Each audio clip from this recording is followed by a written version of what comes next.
All right, welcome back. Our second video of the new year, and this one I use the word color up there, but it's pretty loosely. Sometimes my titles are a little bit loose.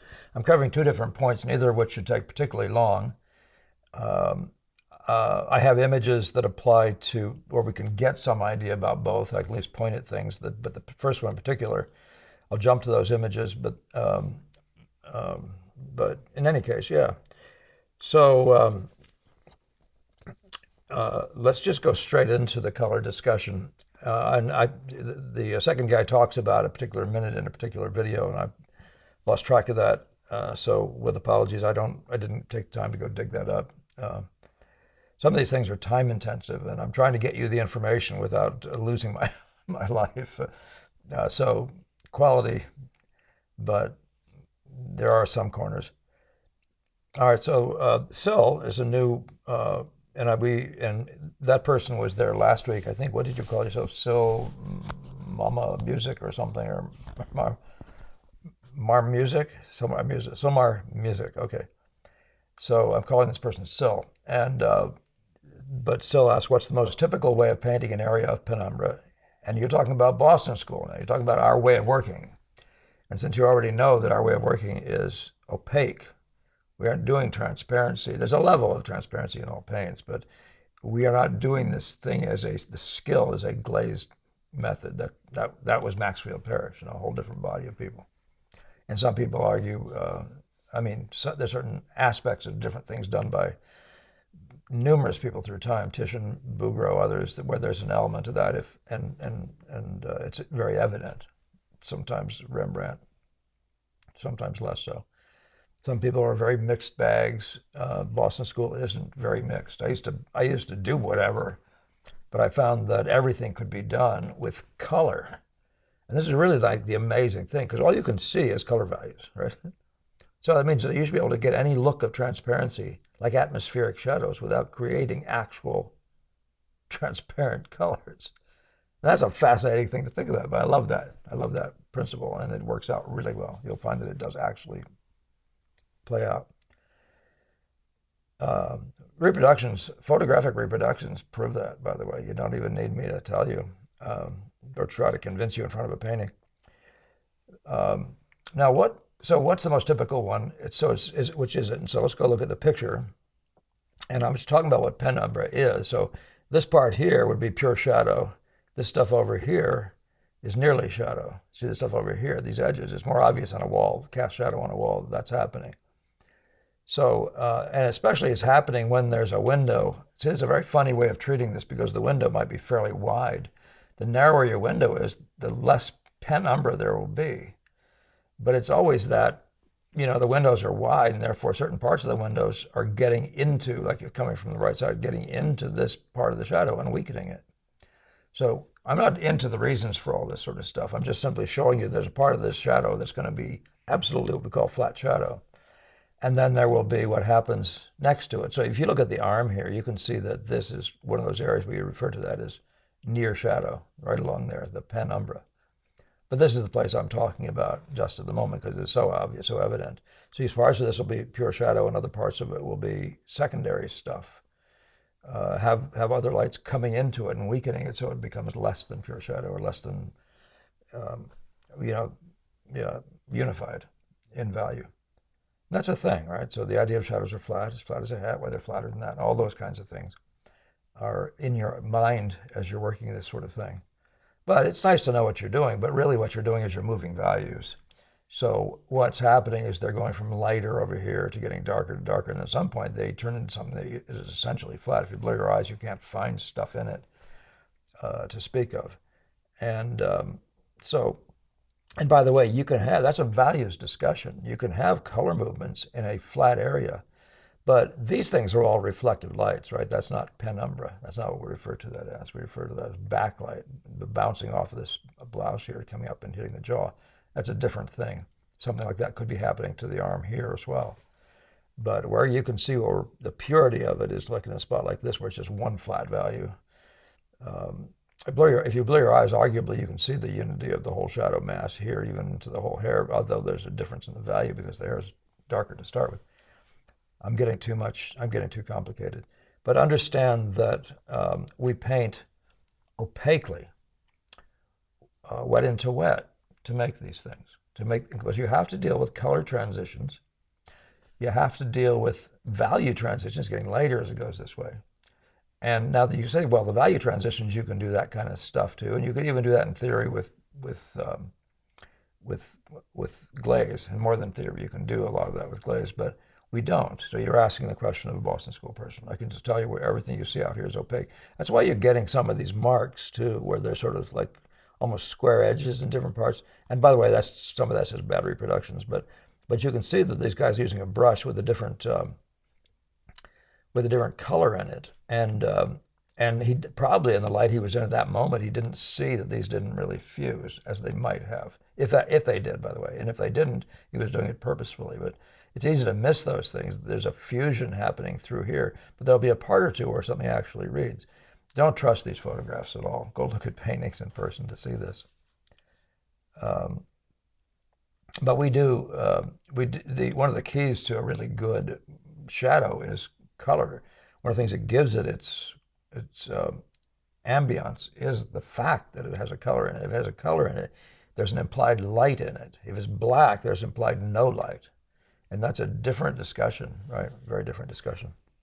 There's something else I wanted to say about this, and it's actually just drifted away. Let's read the question again, actually. That'd be smart. What's the most typical way of painting in an area of penumbra? And the answer, of course, is just wet into wet. And we're just talking, remember, everything I'm doing is discussion of the Boston School's way of working, not the right way to do something, okay? Keep that really serious. I'm not that guy. I have no interest in being that guy, the right guy. I'm just telling you something I found. And underlying it is, and it underlies my method, but it is something that I've found in the Boston School's operations. So keep understanding that all I'm trying to do is communicate that with you. Oh, I remember what the point was I was going to make. I want to make it and then get out of here. But that is that. So one of the skills you have as an impressionist is you're going to mix a shadow. You're going to mix a value right here, right? And you're going to look at this value and get it right to this. I'm talking about as a blob. Get it right to the darkest dark, to this one. You're going to get it coloristically right to these two that are sort of in the same dark family. So that each of these darks will take their place in a different place in the world coloristically, maybe, and slightly different valuistically, but these are the darks, right? Now, once you've mixed this value, now now the value's right to other things. And by the way, you mix it with sort of the right color to start with, but you've got to get the value. One of the disciplines in being an impressionist is getting the values to lead. Values are the first piece of a tripartite thing called color. Color is first values, then intensity, and then hue. That's the red, yellow, blueness part, right? But the intensity, the strength of the color, the strongness of it, is called chroma, intensity, brilliance. Some people call it brilliance, but that's a confusing word because it implies a different thing. But it does contain light in a certain sense, right? In that world. Nevertheless, what's happening is you'll have your palette. You'll have that puddle sitting on your palette. And you'll say, but it should be redder. So right down next to that puddle, you're going to come over here and you're going to mix that redder note that you think when you add it to this is going to make that note right. And you're going to paint it wet into wet in a fusion.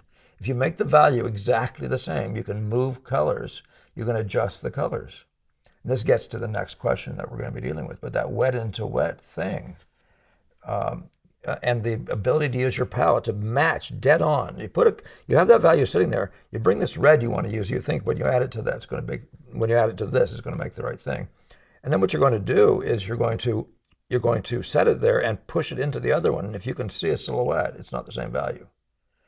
But if you can't find the silhouette, it's actually hard for you to find where the blue, shall we say, meets the red, or the gray, neutral gray meets the richer red. If you can't see it, you're really close to being right in value. If the colors are distinct, but you can't find anything you could draw. And that's huge, because you don't look for your drawing in the color. Not that there isn't any there, but you're looking for the unity of that value. So you can maintain the value, and that gives you the courage and the ability to make more sure the decisions about the intensity and the hue.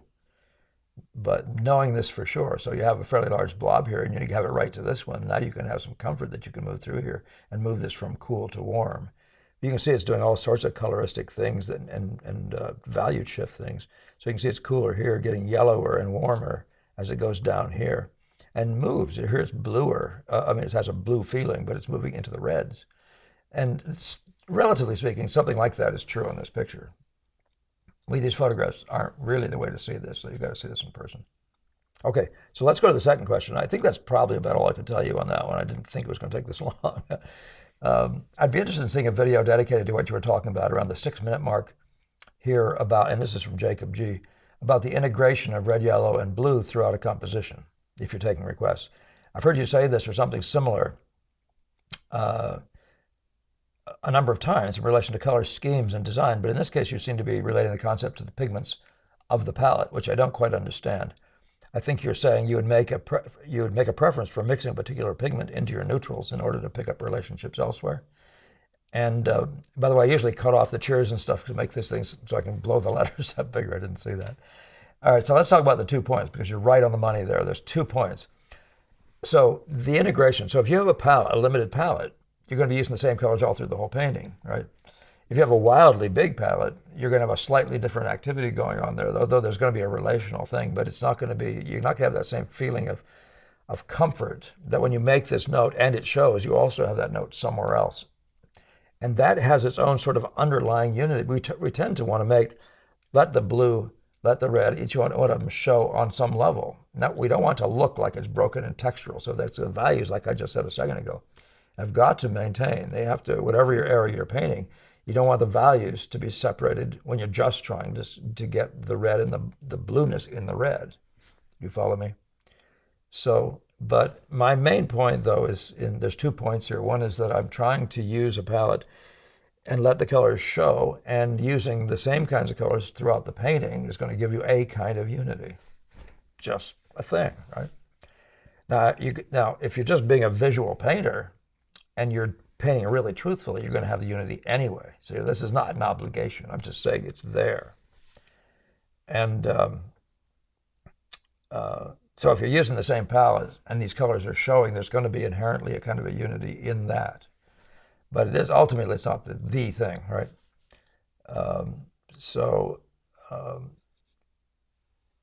Yeah, so I'm saying that you're using the same red, yellow, and blue. So every time, by the way, and another piece of this is that every time I go to an area, I am saying, I mix the note and I make it as plausible as I can. But I want to know, every time I go to this note, I say, now, in relation to the other things in this picture and to the whole, should you, Mr. Note, should you be more red, more yellow, or more blue? Now, if it's a red, you're probably going to be asking whether it should be more yellow or more blue, because that's the direction red can go, right? It can get warmer or cooler, you might argue, but you understand that. So it's a fairly limited discussion when you have a note sitting out there and it's taking a sort of aside. But when you do this, you're giving yourself, every time you do it, you're giving yourself a chance to create more unity. And in 2 ways, but one of them is just the same old way we've been doing it, and that is get the relationships right. So you have, so that they are unified. Make sure you go through red, yellow, and blue until this neutral note is exactly the right kind of color to all the other neutrals and to all the other intensities in the picture, and all the other blues, say if it's a blue. It's right in these multiple ways. But the other part of it is, if you're using a limited palette, when you do make these adjustments, you're going to be, and you say, I need more, in this red, I need more red, more blue, more yellow, and this one over here, as you're working through it, you're going to be saying, now I need more red, more yellow, more blue, and you're going to be adjusting it slightly differently, but you're using the same pigments. And it'd be so much easier if I had somebody sitting right here. This would be the one. So you could really bring this in a conversation to me. We'll have to Zoom you or something. Maybe we should if you don't understand this. But in this case, you seem to be relating the concept to the pigments of the palette. That's all I mean. If you use the same pigments for every part of the picture, aren't you more likely to have less deviation in terms of, but that's abstract unity. Just the fact that we're using the same red all through the picture. It's, one of the things I sort of is curious about a lot of imaginative paintings, but when you look at a guy like Millet, he sort of has the same color scheme, uses the same red, the same blue, et cetera, through a painting. Predictably, every painting has sort of the same reds and blues, or like his favorite blues or something like that. And so that's a different way of getting, of even thinking about this stuff. There are a number of pictures he's done, by the way, that are really impressionistic. The pastel ones, the hillside with bunnies and things that are remarkable in a pure impressionist mindset. Not that he's getting the color magic in the same level of Monet is, but I don't want to make this overly long. So I think you're saying you'd make a preference for mixing a particular pigment into my neutrals in order to pick up relationships elsewhere, and I do mean that exactly. So a particular pigment, I mean, that's the one that's limited, the palette's limited. So I limit my palette to what we call a prismatic palette. I have a cold red and a warm red, a cold a blue and a warm blue, which is green, and I have a yellow that becomes the warm, or I should say, you could argue that the green, it lands in between these things. So there's an orange on either side of this yellow, but you can think of them as we use the orangest yellow. I take that back. We use the orangest red in the sense that it's a scarlet, but it doesn't become orange yet. But you can see that the yellow could be, if you just start talking about the yellow, that could be said to be that scarlet could be said to be the red side of that. So it's not a pure thing. But in any case, though, you're mixing a rainbow, and when you go to the blues, you got a blue. But if you go to the greens, you're landing in a different place. But it's a limited palette, so it's this green and not some. And by the way, it doesn't mean you can't mix greens out of black and yellow at times, or out of blue and yellow at times, if you're not getting it with your. But it would still be the limited palette-wise. It'd be the same one. So I only have 5 colors in my palette. So inevitably, I found I was able to manage a kind of a unity that isn't, I don't know what you would call it, but it just created less problems, less headaches. Even just in terms of getting to the truth, I found it easier to manage colors, to get every color note right to every other note by having a limited palette. And so that's a result, you would argue, about using a particular pigment all through the whole thing. But in other words, you become more skillful because you're not having to you don't have 20 colors, and you could make this in arbitrary ways. This on this section do it that way, and some other section do it the other way. I just found it was too complex, and there's way too much complexity already just in the making a color note right. So, but my palette I think is smaller than most of the Boston School guys by a couple colors, and I know in relation to Gamel had more in the direction of 8 or maybe more 9 major colors. So. I mean, significant colors, but he had 3 earth tones. I don't use any earth tone, no. So, all right. I hope you understand that. And I'll do this again. This is one that might be a good opportunity to get me in the Zoom room, and we can talk about this together. So I didn't think this would be too long, and we're sitting here about 20 minutes in, so I'm going to leave it at that. Except for one thing, I want to look at pictures with it. I do apologize. I'm going to just look at a few pictures. So it's not going to be a 20-minute, but it will turn into another half hour. You start looking at pictures, it goes on forever. So to the extent that you're using, like this color note, if you're impressionist, this tendency to coolness here, that you see again showing up perhaps in a section like this. If you're looking big, you'll see some relationships like that, and their tendencies toward. See, the further you get over here, the more that blue is like this blue. And the tendency of certain yellows and golds in here to come out in different ways throughout the picture. Well, those are the kinds of areas you're going to be after anyway. But when I'm mixing them, if I mix the same red, yellow, and blue, I'm going to have a tendency to have a kind of a unity, even when I'm missing by a little bit. There's a kind of a unity. And you have to know the difference between that kind of unity and pure impressionist truth relation, in the relationships.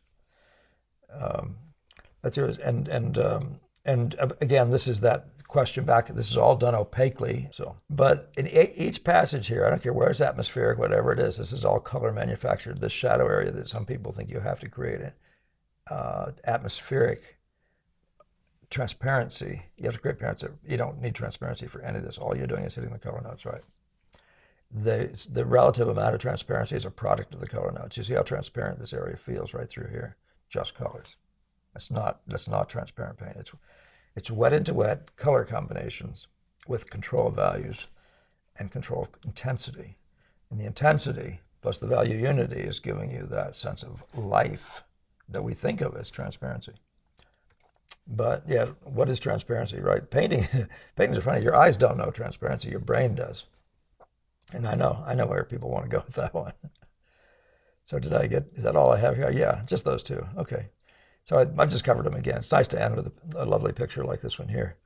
But I am saying that you have such a wide range, you have so much complexity in a picture like this, the more you can do to reduce it down to simple processes that are effective.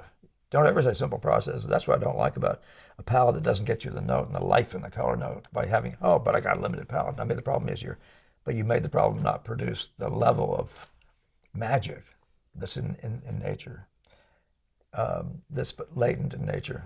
And I mean, it doesn't mean you can't get some magic, but I'm one of these guys who wants the life in the lights, the life in the colors, and I want to push that kind of stuff without getting, but having it all in a unity so it doesn't feel like it's out of a carnival.